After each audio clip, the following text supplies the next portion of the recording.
Welcome back to ByteLearn. So far, we have built a mental model of client-server architecture, and we have learned how databases store our data permanently.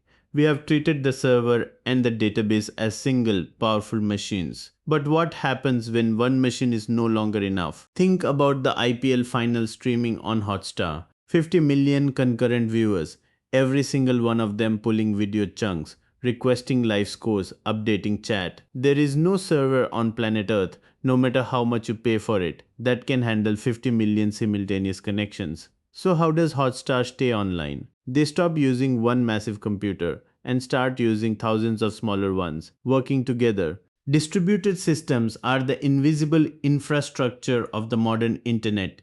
UPI processes 14 billion transactions a month, not on a single mainframe, but across a massive network of bank nodes. Aadhaar stores 1.4 billion biometric identities, data that simply cannot fit on a single hard drive. The moment you're building anything that scales beyond a few thousand users, you're building a distributed system. In this video, we are going to break down the ceiling of vertical scaling and why everyone eventually moves to horizontal scaling. We will define what a distributed system actually is. We will confront the hard truth: the network is not reliable and servers will fail. We will unpack the CAP theorem, the ultimate trade-off in system design, and we will give you a framework for making the right trade-offs in your next interview. Let us go. This video is built for two kinds of engineers. If you are working on a growing product and starting to feel the limits of your single server, this is the architectural knowledge that decides your next move. And if you are preparing for system design interviews at companies like Google, Flipkart, Zepto, or Razorpay, the CAP theorem and scaling trade-offs we cover are the most tested concepts at the senior level. We will flag the interview moments as they come and stay till the end. After we cover the CAP theorem and real-world trade-offs, I am going to give you something you can use immediately in your next interview. A 3-question framework for answering how would you scale this. For any system, any company, it is the one thing most candidates miss.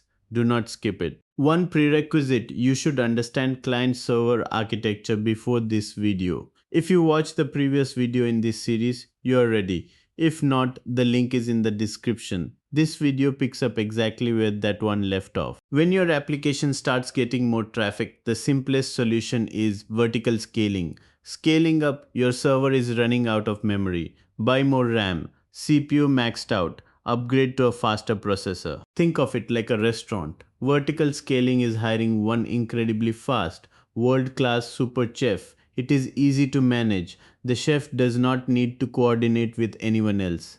There are no communication overheads. For a while, the restaurant runs perfectly. But eventually, you hit a wall. First, the physical limit: you literally cannot buy a processor faster than the top of the line. Second, the financial limit: a server with 2 terabytes of RAM does not cost twice as much as one. With 1 terabyte, it costs 10 times as much. And finally, the single point of failure: if your super chef gets sick, the restaurant closes. If your massive server crashes, your app goes offline. The alternative is horizontal scaling, scaling out. Instead of buying $1 million supercomputer, you buy $1,000 commodity servers. Back to our restaurant: instead of one super chef, you hire 50 line cooks. You can always add more cooks. The physical ceiling is gone. If one cook calls in sick, the others pick up the slack. The single point of failure is gone. Each server in a distributed system is fully independent. It has its own CPU, its own memory, and its own disk. No server shares resources with another. These independent servers are connected by a network. They coordinate entirely by sending messages to each other over TCP or HTTP. There is no shared memory bus like inside a single machine. To the end user, the entire distributed system feels like one powerful computer.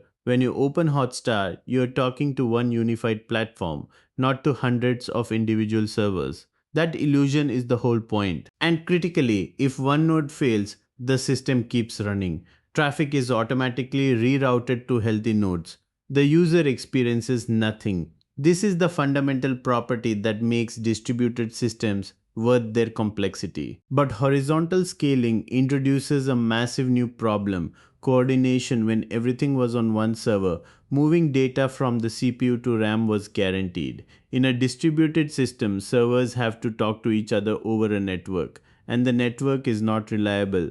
Cables get cut, routers get congested, packets drop. When you have one server, a hardware failure is a rare disaster.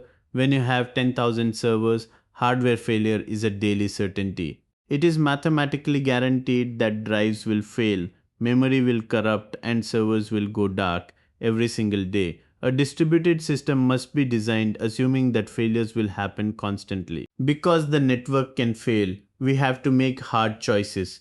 This brings us to the most famous concept in distributed systems, the CAP theorem.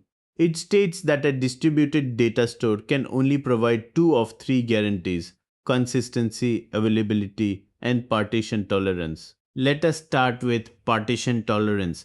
A partition is a communication break. Server A and server B are running, but the network link between them is cut. They cannot talk because networks always fail. Eventually, any serious distributed system must be partition tolerant. You cannot choose to just not have partitions. So, a partition has happened. Server A and B cannot communicate. Now, a user requests data from server A. Server A knows it cannot reach server B to check if the data has been updated recently.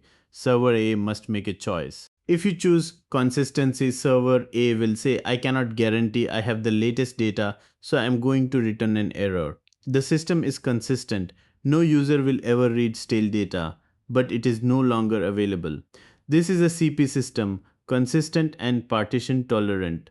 If you choose availability, server A will say, I cannot reach server B, but I will give you the most recent data I have, even if it might be a few seconds out of date. The system stays online, but it is no longer strictly consistent. This is an AP system, available and partition tolerant. So what actually happens when a network partition occurs? A CP system returns an error. It refuses to serve data it cannot guarantee is current. It would rather go offline than risk serving the wrong answer. An AP system stays online. It serves the most recent data it has, even if that data is a few seconds behind the latest write. From the user's perspective, a CP system means the service is temporarily unavailable. You see an error page and must retry. An AP system means the service stays online, but you might be reading data from a few seconds ago. Slightly stale but functional. The real world split is intuitive. ATMs are CP systems. If an ATM cannot reach the central bank to verify your balance, it shuts down rather than risk letting you overdraft. It chooses consistency over availability. Swiggy's restaurant catalog is an AP system. If two database nodes lose sync, it is better to show you a menu from 5 minutes ago than to crash the app entirely. It chooses availability over consistency. The rule of thumb: choose CP for anything involving money, identity, or medical records. The cost of wrong data is too high to risk. Choose AP for anything that can tolerate brief staleness: product catalogs, social feeds, view counters, search results. In these cases, going offline costs you far more than showing data that is a few seconds old. Let us tie it all together. Traffic spikes, 50 million users hit Hotstar, vertical scaling failed long ago. The system needs to handle this with no downtime. The load balancer receives the tsunami of traffic from millions of users and spreads it across the server fleet. No single machine sees the full load. Traffic is distributed horizontally across a fleet of thousands of application servers. If 10 servers crash due to hardware failure, the load balancer routes around them. The users notice nothing. The application servers then talk to a distributed database, sharded and replicated across multiple data centers. Reads are served from replicas close to the user. A fiber optic cable gets cut in Mumbai. A network partition occurs between the databases. Because Hotstar streaming is an AP system, the databases prioritize availability. They keep serving video manifests even if view counts are temporarily out of sync. The network heals. The databases sync up in the background. Eventual consistency is achieved. That is a true distributed system, surviving hardware failures and network cuts while presenting a flawless, uninterrupted experience to the user. Every system design interview eventually asks this. You have just designed a food delivery platform, a URL shortener, a payment gateway. The interviewer says, now scale it to 10 million users. What do you say? Here is a 3 question framework that works for any system. Start with vertical scaling. Can we just buy a bigger server and defer the complexity of distribution? For most early stage systems, the answer is yes. Distributed systems add real coordination overhead, network failures, eventual consistency, cap trade offs. Do not reach for that complexity before you need it. If vertical scaling genuinely cannot get you there, move to question 2. Not every component needs to be distributed at the same time. Identify the bottleneck. Is it the application server? Scale it horizontally behind a load balancer. Is it the database? That is a read replica or sharding problem. Is it the cache? Redis clusters horizontally cleanly. Find the constraint, fix that layer first. Do not over engineer every tier at once. This is the question that separates candidates. Once you're distributing data, network partitions will happen. You must choose. If the data is financial, transactional, or identity related, choose CP. Returning an error is better than returning wrong data. If the data is a catalog, a feed, or a counter, choose AP. A slightly stale response is better than going offline. Name the trade off explicitly. That is what senior engineers do. 3 questions. Any system. Can vertical scaling by time? What component fails first? For the distributed layer, CP or AP and why? Interviewers do not expect a perfect answer. They expect a structured one that shows you understand the trade offs. This is that structure. Use it. That is distributed systems. You now know why vertical scaling has a ceiling. You know that horizontal scaling introduces the complexity of the network. You understand the CAP theorem and why you must choose between consistency and availability when the network fails.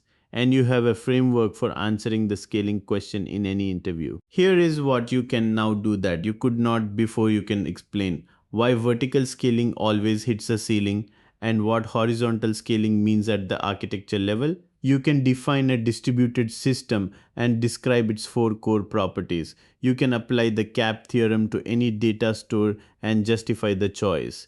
And you can answer how would you scale this in any system design interview with a structured 3-step framework. Next video, sharding. We know we need to scale horizontally, but how do you actually take a 10 terabyte database and safely split it across 5 different servers? How do you know which server holds which user's data? We will cover consistent hashing, database, sharding, and how to prevent hotspots. Link in the description. Subscribe to ByteLearn. Every week we break down system design concepts with real Indian engineering examples. Hit the bell so you do not miss sharding next Tuesday. See you there. Before you go, drop a comment. Tell me which concept clicked hardest for you. The CAP theorem, the single point of failure analogy, the 3 question interview framework, or ask anything about the next topic, sharding, consistent hashing, how Aadhaar handles 1.4 billion identities across a distributed database. I read every comment and your question might shape the next video.